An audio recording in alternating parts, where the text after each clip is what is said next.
महाराज जी बतलाए कि राजन, आज स्वयं ब्रह्मा भी मोहित हो जाते हैं जिनके स्वरूप को देखकर।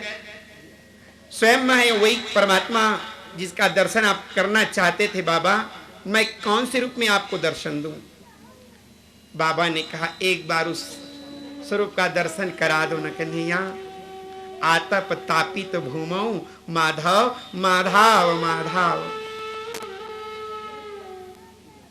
तप्त जमीन पर भगवान श्री कृष्ण को जब मैया उखल में बांध दी थी और बीच आंगन में खड़ी कर दी थी, गोपियां आई और आकर के बोली, ओहो यशोदा, तू कितनी कृपण, कितनी चिट्टिन है तुम। थोड़ी सी मक्खन के कारण तूने अपने करेजे के टुकड़े को तूने धूप में, तपतपाती धूप में तुमने खड़ा कर दिया। बोले चुप रहो, जब तुम्हारे घर में चोरी करने के लिए जाता है तब बद्दी देने के लिए भी आती हो, और मैं अपने बेटे को पीटती हूं तो भी बद्दी देने के लिए आते हो। महाराज जी बतलाए कि राजन, और इस प्रकार से आज भगवान श्री कृष्णचंद्र आनंद कंद बोले, बाबा बताइए ना। बोले, मुझे उसी रूप का दर्शन कराओ न कन्हैया।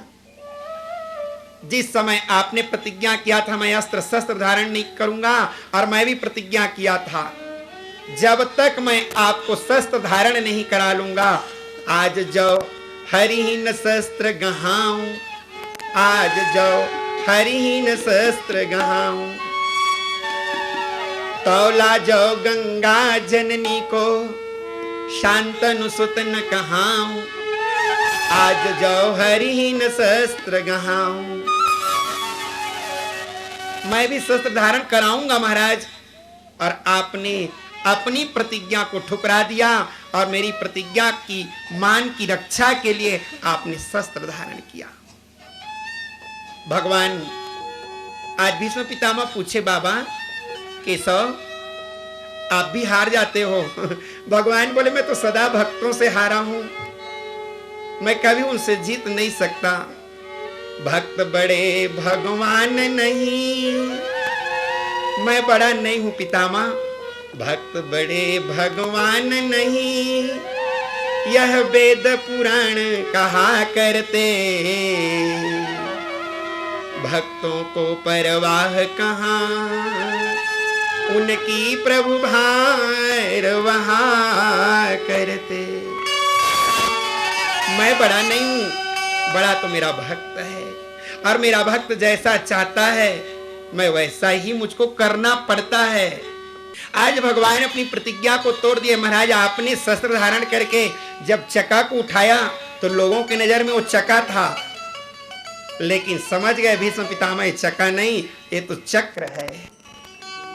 और चक्र को लेकर के भवाते भवाते जब दौड़े, महाराज जी बतलाए कि राजन, जैसे ही पितामह की ओर दौड़े तो उस पीतांबर लहराती हुई, जिनकी लंबी लंबी घुंघरालू घुंघरालू बाल, जिनकी माथे में पसीने की ओस, और जब सूर्य की प्रकाश उस पसीने की ओस में जब पड़ती थी राजन, तो मानो ऐसा लगता था कि सांवली सुरती मोहनी मूर्ति नीले रंग के बादल में रात्रिकालीन बेला में छोटी छोटी तारे जब दिखलाई देते हैं तो आकाश की शोभा बढ़ जाती है। उसी प्रकार से कृष्णचंद्र के मुखमंडल पर जब इस पसीने की ओश की बूंद में सूर्य की जब किरण चमकने लगती तो मानो ऐसा लगता था किसी ने लेकर के मोती चिपका दिया हो। भगवान की इतनी सुंदर स्वरूप, लड़ी की पगड़ी बांधे ए सुंदर आंखों वाला, कितना सुंदर लगे बिहारी, कितना लागे प्यारा, कितना सुंदर लगे बिहारी, कितना लागे प्यारा। लड़ी की पगड़ी बांधे ए सुंदर आंखों वाला, लड़ी की पगड़ी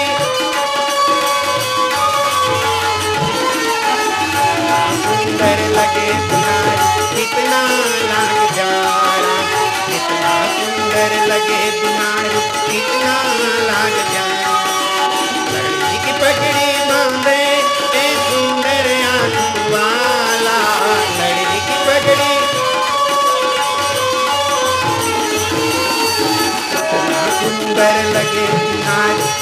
कितना लागे प्यारा।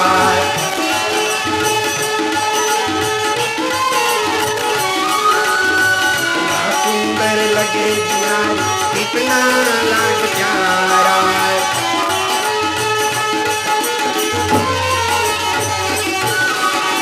सुंदर लगे बिहारी कितना लागे प्यारा। महाराज जी बतला इतना सुंदर स्वरूप भगवान का। महाराज जी आज 55वें दिन में भगवान की सुंदर स्वरूप की उस मुखारबिंद का दर्शन किए। बोले बस केशव अब मैं तृप्त हो गया। जीवन का लक्ष्य होना चाहिए परमात्मा की प्राप्ति। और आपने मुझको जाने के समय आपने साक्षात स्वरूप में आपने मुझको दर्शन दिया केशव। मैं कितना भाग्यशाली हूं, मैं कितना भाग्यशाली हूं। अंते यामति शागति की सिद्धांत भागवत में आएगी। मरने के समय पर जिसके सामने में साक्षात भगवान हो वो कितने भाग्यशाली हैं। बाली जीवन में चाहे कुछ भी किया, जब भगवान छुप करके बाण को मारे और बाली के जब छाती में वो बाण लगा, बाली उठ करके पुनः बैठ गए। पुनी उठी बैठी देखी प्रभु आगे। देखने लगे और विचार करने लगे ये कौन है। कारण के दोनों भाई एक बराबर के थे ना। राम भरत ही की अनुहारी और सहसा लखी न सकहीं नर नारी। ये राम है कि भरत? अगर भरत होगा ना तो बाण को उठा के फेंक दूंगा और मैं पुनः युद्ध कर लूंगा। भगवान बोले मेरा प्रतिज्ञा फैल कर दोगे क्या बाली? मैंने सुग्रीव को वचन दिया था, सुनो सुग्रीव मैं मारी हूं। बाली एक ही बार, दूसरा बाण नहीं छोड़ूंगा, एक ही बाण मारूंगा। आज एक बाण में इसको मार डालू। जैसी बाली उठ करके बैठा तो भगवान गुस्से में आ गए। सर हल मुसल यम कर दंडा। भगवान जब गुस्सा करके अरुण नयन सर चाप चढ़ाए, लाल लाल नेत्र करके जब उन्होंने प्रत्यंचा खींची कि मर गिर अभी जल्दी से, तो बाली भी बड़ा समझदार था। बोले नहीं नहीं प्रभु मैं देख रहा हूं कि आप वही हैं कि नहीं। तो रामायण में बाली ने बहुत सुंदर पहचाना। अगर भगवान अगर सामने में आए, अगर पता लगाना है कि भगवान कैसे होंगे, क्या होंगे, उनका चिन्ह क्या होगा, तो बाली ने बहुत सुंदर अंदाज लगाया। भगवान जैसी खड़े हुए तो उनके गला की माला जब हिली तो उनके छाती में एक चिन्ह दिखलाई दिया। उरमणिहार पदिक की शोभा, विप्रचरण देखत मन लोभा। विप्रचरण देखत मन लोभा। रमणिहार पदिक की शोभा, विप्रचरण देखत मन लोभा।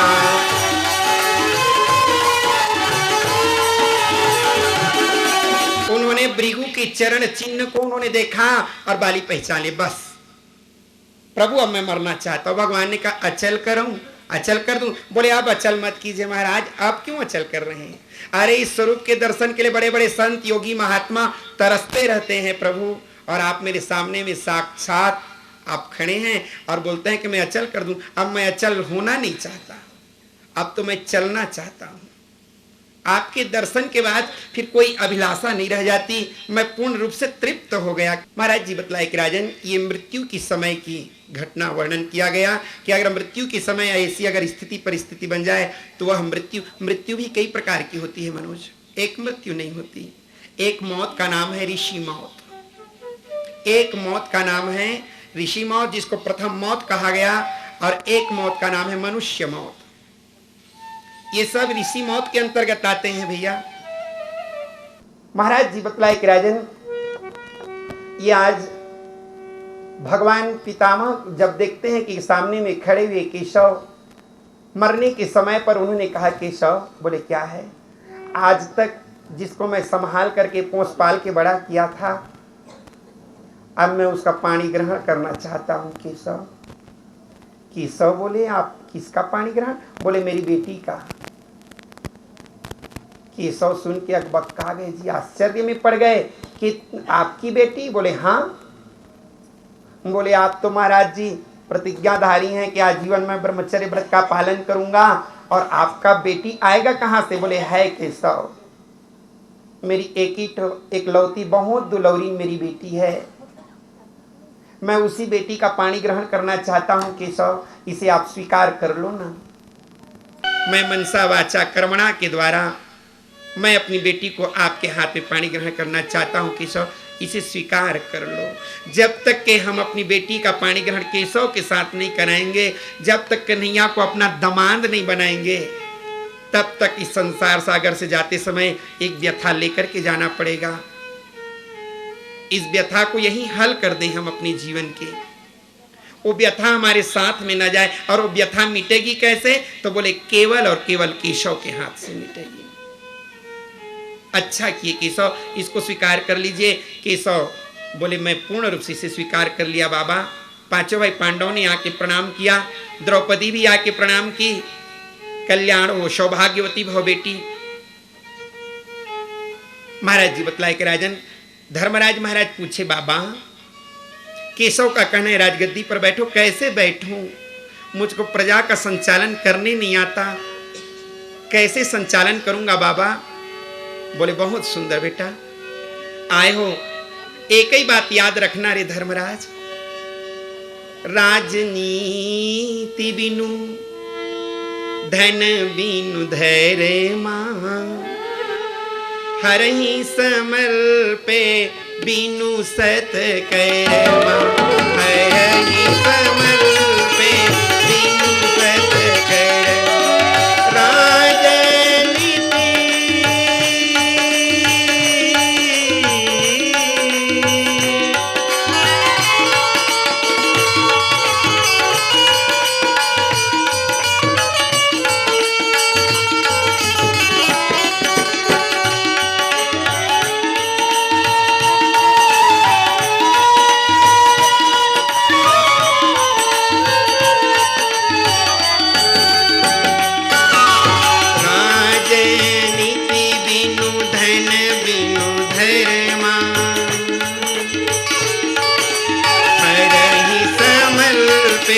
बिनु सत कर्मा,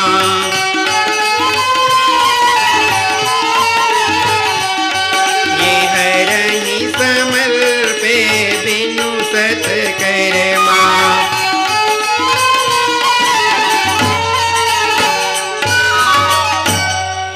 इसलिए महाराज आपसे निवेदन है कि इनको आप धर्म राजनीति की दीक्षा दीजिए। महाराज पितामह ने कहा चिंता ना करो केशव, मैं इनको बतला रहा हूं बेटा, एक ही बात याद रखना। बोले क्या? राजनीति बिनु धन बिनु धर्मा। राजा को चाहिए कि कभी नीति के अनुसार अनीति कार्य जीवन में कभी मत करे, नीति उसका मुख्य लक्ष्य। वैसे नीति एक प्रकार की नहीं होती राजन, नीति भी अलग अलग प्रकार की होती है। कूटनीति होती है, राजनीति होती है, धर्म नीति होती है, सब अलग अलग प्रकार की नीति बनी हुई है। राजधर्मा देश धर्मा, जैसा देश काल परिस्थिति हो उसके अनुरूप अपनी प्रजा का पुत्रवत पालन करना। एक ही बात याद रखना कि तेरे राज्य में ना किसी भी तुम्हारे प्रजाओं का ऐसा अनिष्ट वंशावाचा कर्मणा के द्वारा अहित न हो जाए, इस बात को याद रखना। गोसु विप्रेषु धर्मेशु वेदेशु स्त्रीषु शवायासु विनश्यति। जब गौ के प्रति, वेद के प्रति, धर्म के प्रति और नारी के प्रति जब अत्याचार होता है राजन, तो जान लेना धर्मराज उसी समय वह राजा पदच्युत हो जाएगा। तो एक बात इसी को याद रखना। द्रौपदी इस बात को सुनी कि कभी स्त्री के ऊपर अत्याचार न हो, तो द्रौपदी खलखला करके हंसने लगी। बाबा एक बार भी ऐसी संकट मेरे ऊपर भी आया था, और उस समाज में, उस सभा में आप भी उपस्थित थे। जिस समय दुशासन मेरे भुजा को पकड़ करके सभा में लेकर के पटक दिया, भैया दुर्योधन आज्ञा दीजिए आप, और आप उस सभा में थे। आप बोलते हैं तो बड़ा अच्छा लगता है बाबा, पर उपदेश कुशल बहु तेरे, और जे आचरही ते नर न घनेरे। उपदेश देना तो सरल है, लेकिन उस मार्ग पर स्वयं को चलना पाठका प्रतारस्य ये चाहिए शास्त्र चिंतका, ते सर्वे व्यसनिनो मूढ़ा यह क्रियावान स पंडितः। जो उसको अपने जीवन में क्रियान्वित कर दे राजन, वही ज्ञानी है, वही पंडित है। उपदेश देना सरल है बाबा। बाबा बोले कौन? धर्मराज ने कहा द्रौपदी बोल रही है। बोले द्रौपदी तू बोल रही है? बोले हाँ। आप सभा में थे बाबा, आप चाहते तो दुर्योधन को मना कर सकते थे, और आपने एक लफ्ज एक शब्द भी आपने नहीं बोला। बाबा ने कहा सुन द्रौपदी, क्षमा कर दे बेटी, जैसा अन्न वैसा मैंने दुर्योधन का अन्न खाया था ना, इसीलिए मेरा मन भी दूषित कलुषित हो चुका था, और अब तो उस अन्न के द्वारा बना हुआ खून को मैंने 55 दिन तक इसको बहा चुका हूं। अब मेरी बुद्धि की शुद्धि हो गई है बेटी। बाबा आप कहते हैं कि अन्न से मन का निर्माण होता है। मैं पूछती हूं आपको, एक भारतवर्ष का गिद्ध क्या वो खीरपुड़ी खाता है कभी? जब भी खाता है तो मांस को नोच नोच करके खाने वाला गिद्ध। लेकिन जिस समय इस भारत देश की ललना को एक विदेशी मुल्क के शासक बलात्कार जबरदस्ती उसको उठा करके ले करके जा रहा था, देखा गया कि एक बलात्कारी अपहृता को लेकर के जा रहा है, तो इसी भारत देश के एक पक्षी ने अपने पंख को उठा करके रण की डंका बजा दिया। महाराज जी बतलाए कि राजन कितना भाग्यशाली है, उन्होंने अपने जीवन को दांव में लगा दिया, और उन्होंने बलात्कारी को ललकारते हुए कहने लगा रे रे दुष्ट ठाड़ किन होई, और निर्भय चलस न जाने से मोही। और अपहृता को पुचकारते उन्होंने कहा बेटी सीते पुत्री करसि जनि त्रासा, करी हम जातु धान करना सा। तू घबराना मत बेटी, मेरे श्वास के चलते तक इसको छोड़ूंगा नहीं। कितना भाग्यशाली है। एक गिद्ध को देख लीजिए महाराज, और आप उस समय स्वयं ताकतवर शक्तिशाली थे, उसके बावजूद भी आपने एक शब्द नहीं कहा। पितामह ने कहा इतनी करारा तमाचा तो मुझे आज तक किसी ने नहीं लगाया था द्रौपदी। तू साधारण नहीं है बेटी, तू साक्षात आदि शक्ति जगदम्बा की अवतारणी है तू। द्वापर में द्रौपदी कहाए 5 पांडु के नारी, द्वापर में द्रौपदी कहाए 5, द्वापर में द्रौपदी कहाए 5 पांडु के नारी, द्वापर में द्रौपदी कहाए 5 पांडु के नारी, द्रोणाचार्य कुमार गिराए,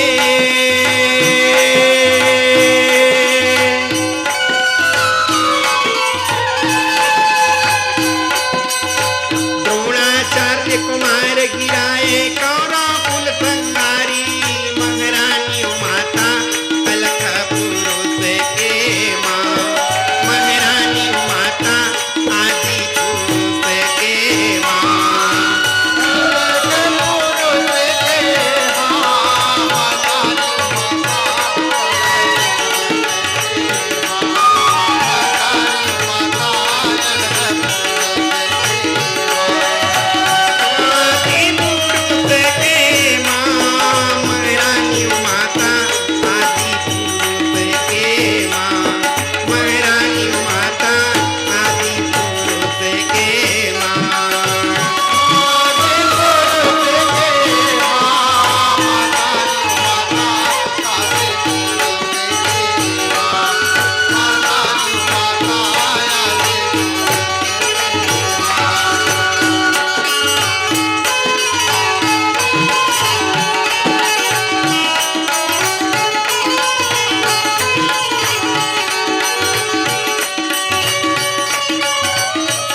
शक्ति की अवतारणी है। तू साधारण नारी नहीं है बेटी, तू तो आदि शक्ति की अवतारणी है माँ। आज द्रौपदी के बारे में पितामह ने उनका महिमा का वर्णन किया। आदि शक्ति भगवती। आज महाराज जी बतलाए कि राजन, इधर द्रौपदी पांचों भाई पांडवों के साथ इनको विदा कर दिया गया और भगवान के स्वरूप का दिग्दर्शन करते हुए पितामह ने अपने शरीर का त्याग किया। महाराज जी बतलाए कि राजन, इधर शरीर का त्याग हुआ, ला करके धर्मराज राजगद्दी पर बैठे। कुछ समय के बाद अचानक भगवान कृष्ण को याद आया, बुआ अब मुझे जाना है।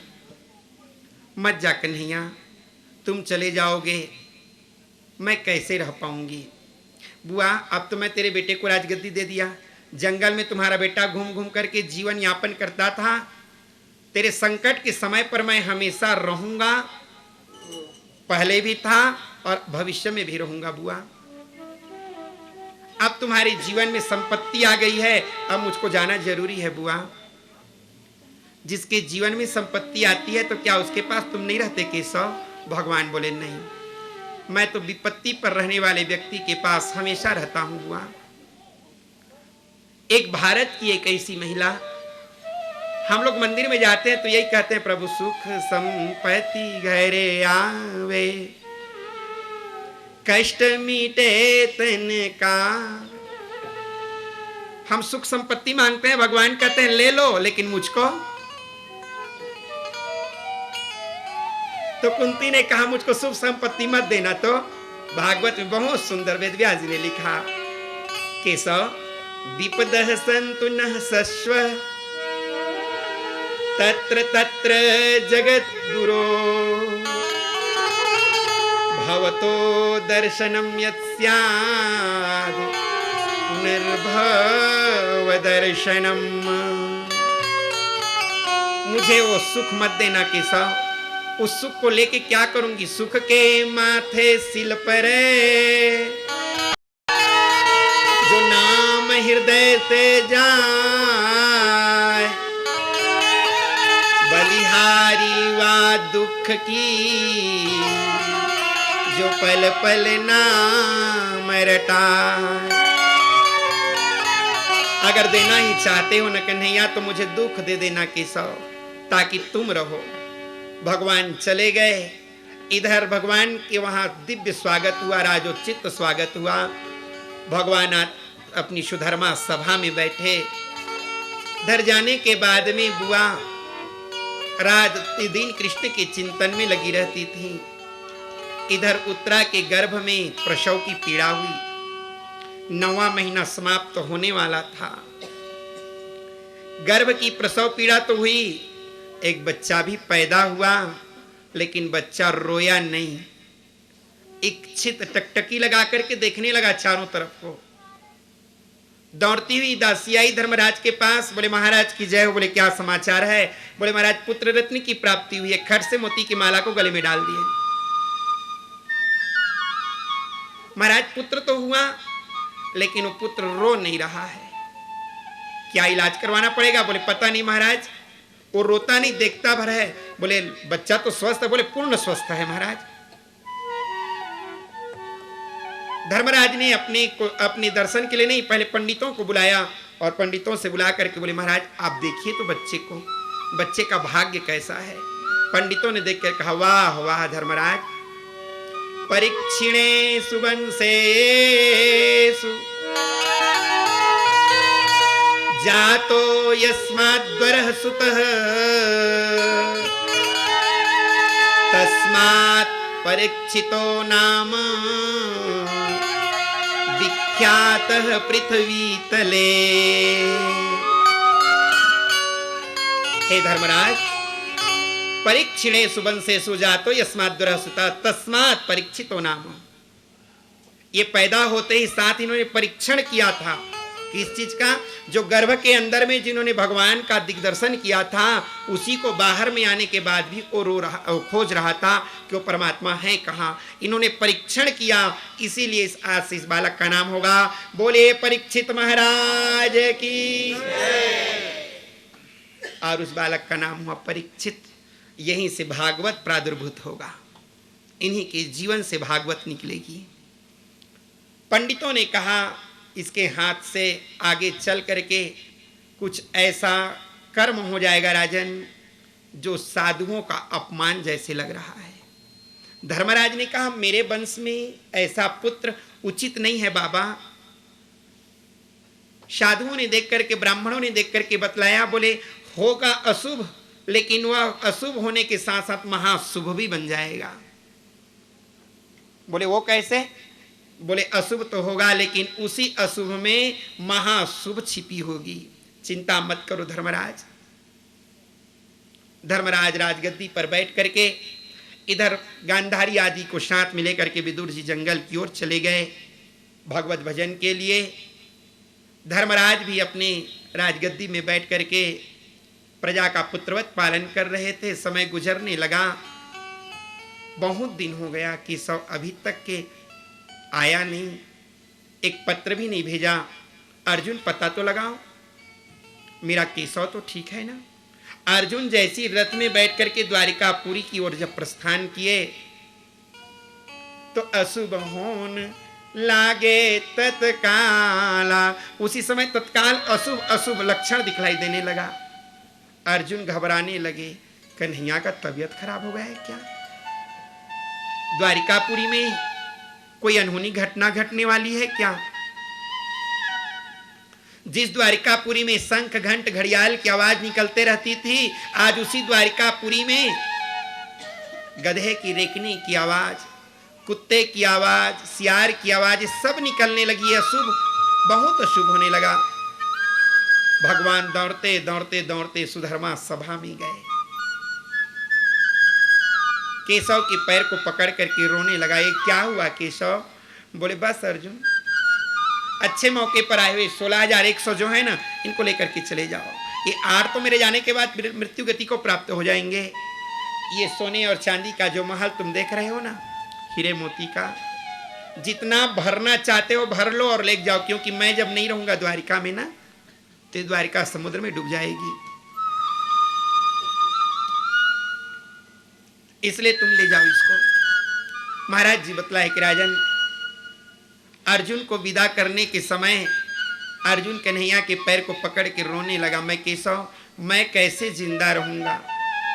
ए संसार में सुख और दुख, ए मिलन और वियोग, ए संसार की रीति और नीति है अर्जुन। कभी कभी मिलन हो जाता है, कभी कभी बिछड़न भी होता है। आज तुम्हारी हमारी अब बिछड़न का समय है। मिलत एक दारुण दुख देही, बिछुरत एक प्राण हर लेही।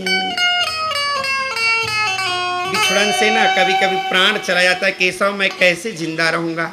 जाओ, ये संसार है अर्जुन, जीना तो पड़ेगा। जब उसकी बुलावा आएगी तभी जाएंगे। ये संसार में किसकी बुलावा कब आ जाए इसका कोई ठिकाना नहीं है, कोई ठिकाना नहीं है भैया। आए थे अकेला, जाएंगे अकेला, 2 दिन की जिंदगी है, 2 दिन का मेला। ये 2 दिन की जिंदगी है भैया, पता नहीं वहां से कब लेटर आ जाए और कब यहां से जाना पड़ जाए, इसका कोई ठिकाना नहीं है। महाराज जी बतलाए कि राजन, आज भगवान श्री कृष्ण चंद्र आनंद कंद उनको विदा कर दिए। अर्जुन आ रहा था, कोल भी लोग लूट लिए और अर्जुन कुछ नहीं कर सका। भिल्ली लोग पूछने लगे, क्या तुम वही अर्जुन हो कि कोई दूसरा अर्जुन हो? बोले क्या करूं बहन, अर्जुन मैं वही हूं, लेकिन अब समय नहीं रह गया। एक आदमी जब चलता था तो गांव की दरवाजा बंद हो जाता था, लोग इतनी मर्यादा देख करके उनकी मर्यादा के साथ, लेकिन वही व्यक्ति जब एक ऐसा समय आता है कि लोग उसी के सामने में उसी के हाथ पैर को छू करके ठिठोली करना चालू कर देते हैं।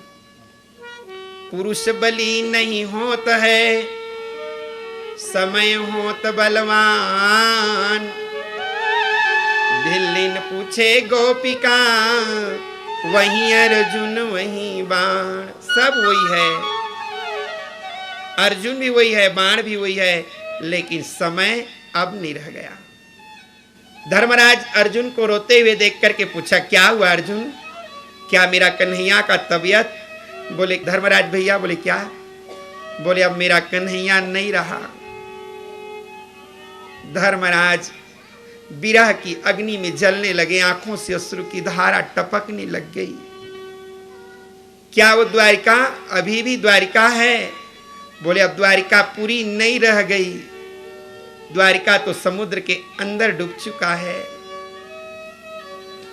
मैं आ रहा था भैया, मेरे सामने में सबको लूट लिया गया और मैं कुछ नहीं कर सका। मालूम इसका कारण समझ रहे हो अर्जुन? बोले कैसे?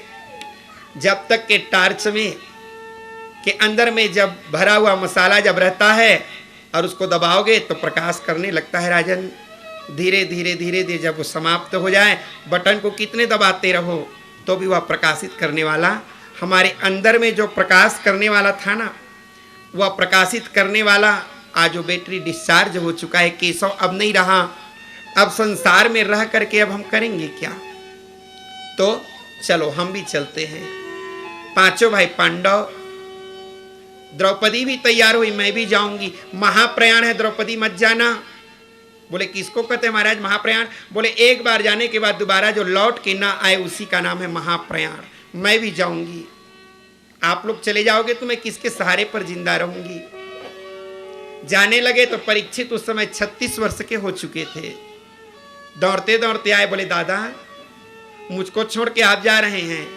बोले बेटा संत कहीं असनीति दसानन, चौथे पन जाइय नृप कानन। चौथापन लग गया है, अब कानन जाना चाहिए, अब घर में रहना उचित नहीं है, तो मुझको उचित शिक्षा दीक्षा दीजिए। इस गद्दी पर कैसे मैं संसार अपनी प्रजा का पालन करूंगा?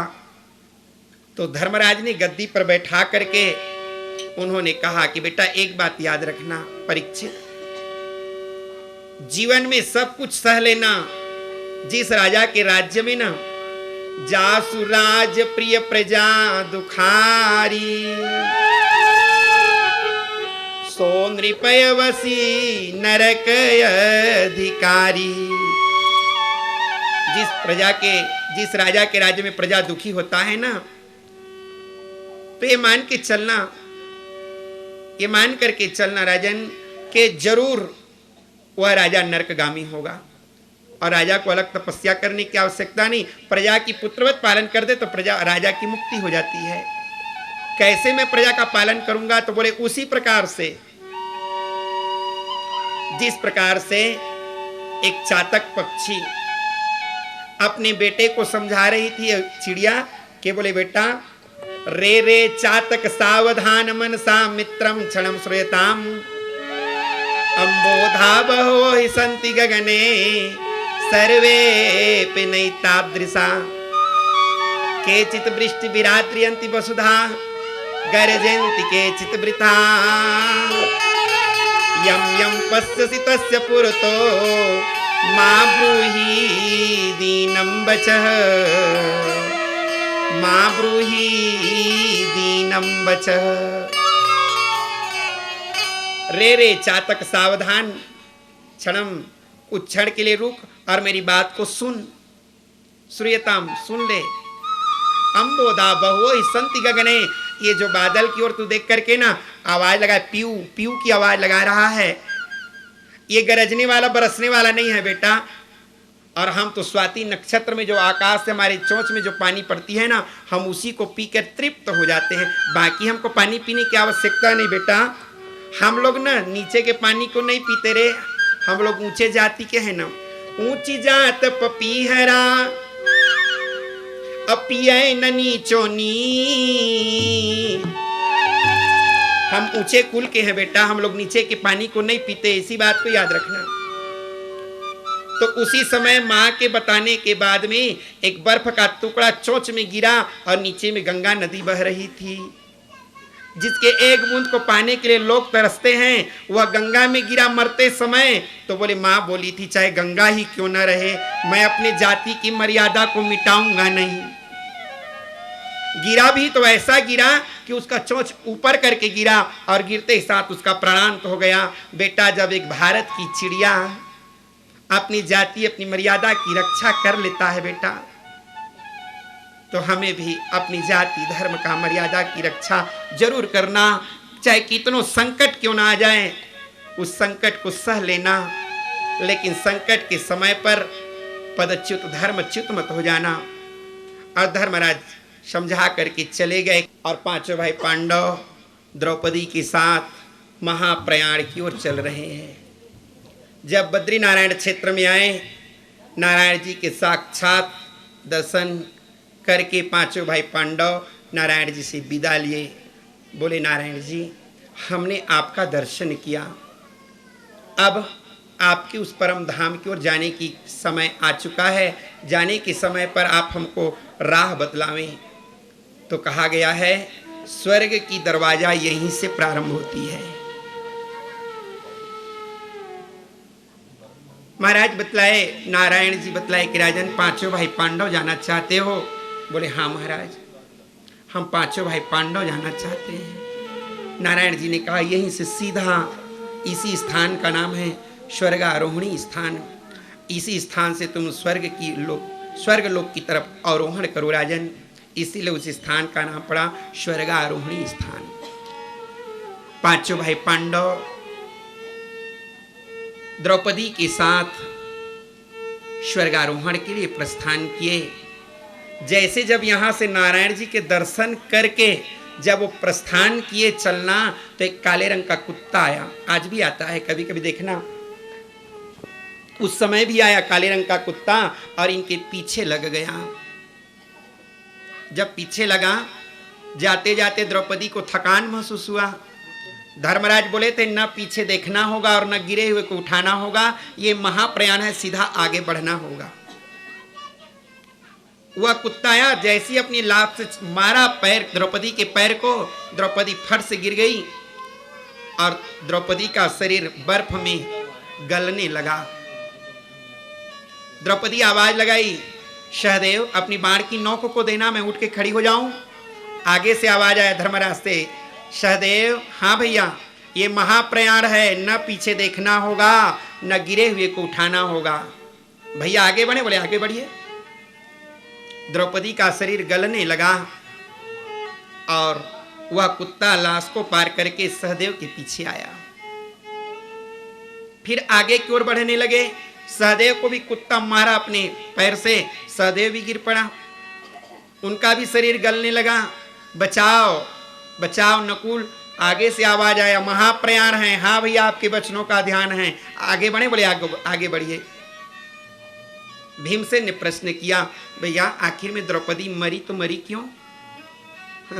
हंसने लगे धर्मराज, महाराज ये संसार है।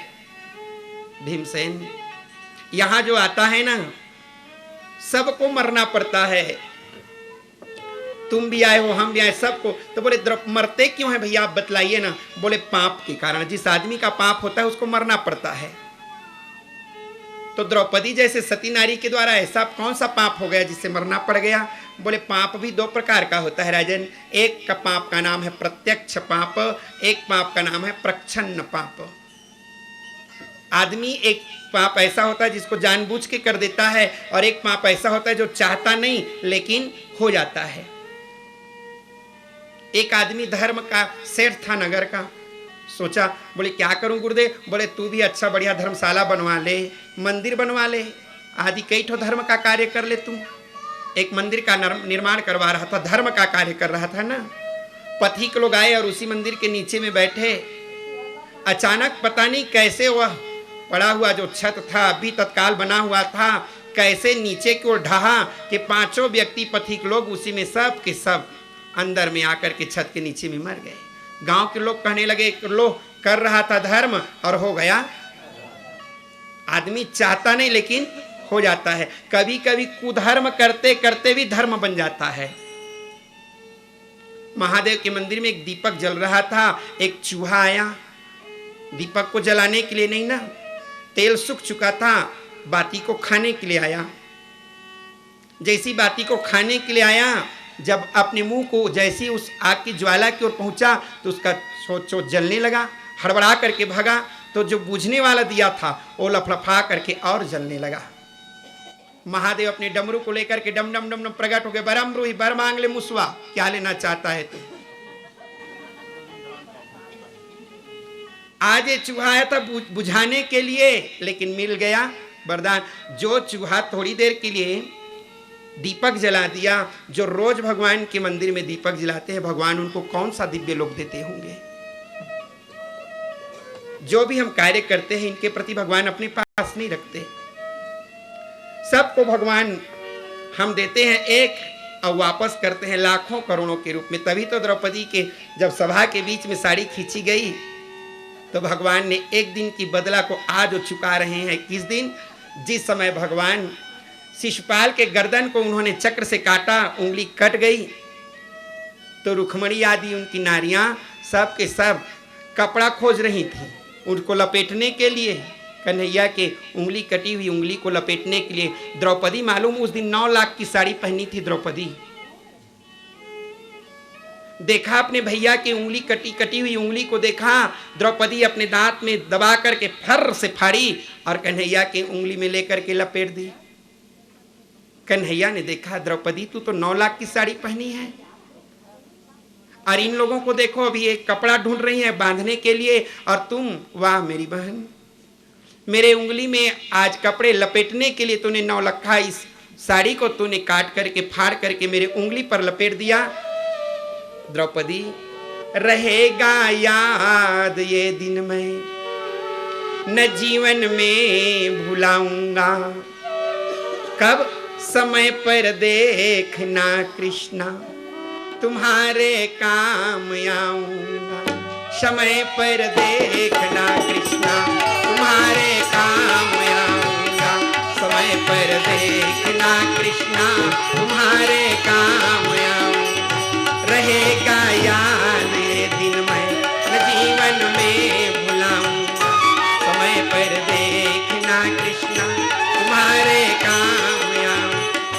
बहन इस रेशमी साड़ी के तेरे चारों तागे पर हजारों साड़ियां देकर तुम्हें दुख से बचाऊंगा, हजारों साड़ियां देकर तुम्हें दुख से बचाऊंगा, समय पर देखना कृष्णा, समय पर देखना कृष्णा तुम्हारे काम आऊंगा, तुम्हारे काम आऊंगा, समय पर देखना, समय पर देखना कृष्णा।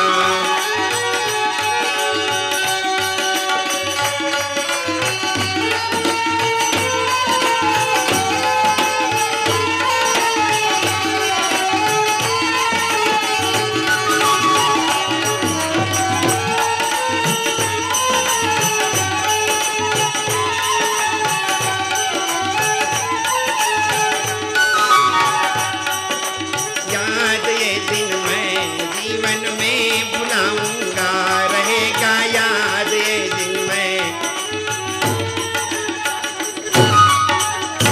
ये याद रखूंगा मैं। द्रौपदी तू चिंता मत कर, तूने मेरी उंगली में लपेटने के लिए तूने 4 ताक दिए, इसके बदले में मैं तुमको हजारों साड़ियां देकर तुम्हें मैं दुख से बचाऊंगा। महाराज जी बतलाए कि राजन, और इस प्रकार से आज भगवान श्री कृष्णचंद्र आनंद कंद दुख से छुड़ाए थे। यह है भगवान की महिमा का वर्णन।